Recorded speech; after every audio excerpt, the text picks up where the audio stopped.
చేయడానికి ఓపిక ఉంది, మనకి ల్యాండ్లు గ్రాబింగ్ చేయడానికి ఓపిక ఉంది, కానీ ప్రజలకి నీళ్లు అందించడానికి ఓపిక లేదు, గోతులు పూడ్చడానికి ఓపిక లేదు.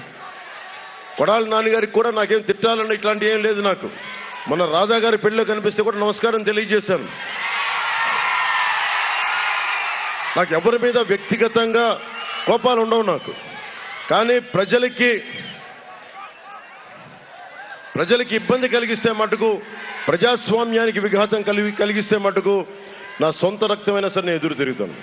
ప్రజాస్వామ్యానికి నేను ఇచ్చే విలువ అది. కానీ ఎందుకు భయపడాలి? మనకు హక్కు ఏంటి? ఎయిడెడ్ స్కూల్స్ మూసేశారు, 7,000 పైసలకు ఎయిడెడ్ స్కూల్స్ కాలేజీలు మూసేశారు. ఒకప్పుడు 5,000, 6,000, 7,000 ఇస్తే ఎయిడెడ్ స్కూల్స్ లో మనకి చదువు వచ్చేసేది, డిగ్రీలు ఇవన్నీ జూనియర్ కాలేజీలు. ఈ రోజున కూర్చోబెట్టి ఒక్కొక్కరికి 20,000, 25,000 అదనంగా అయింది. 60,000 మంది పైచీలుగా 5 సంవత్సరాల నుంచి 18 సంవత్సరాల బిడ్డలు చనిపోయారు, ఒక్కడు మాట్లాడలా. 30,000 మంది ఆడపిల్లలు అదృశ్యం అయిపోతే ఒక ప్రెస్ స్టేట్మెంట్ ఇవ్వడం.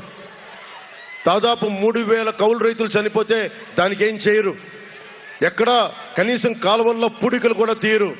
ఎన్ని వేల ఎకరాలు, ఎన్ని లక్షల ఎకరాలు ఒక్కొక్క నియోజకవర్గంలో కేవలం కాలువల్లో పూడికలు తీయక సరైన సాగు జరగట్లేదు. వరి దిగుబడి తగ్గిపోయింది మొట్టమొదటిసారిగా. ఒకప్పుడు తెలంగాణలో వరి లేని తెలంగాణలో వరి అధికంగా ఉంటే ఈ రోజున మనకి దాదాపు 10 నుంచి 12 లక్షల దిగుబడి తగ్గిపోయింది.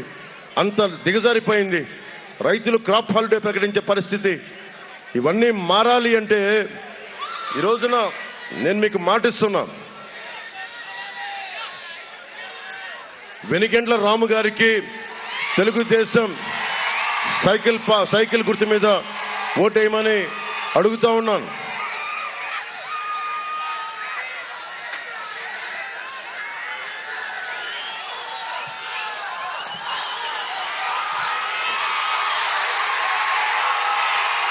రెండు 2019 ఎన్నికల్లో వెనిగళ్ల రాము గారు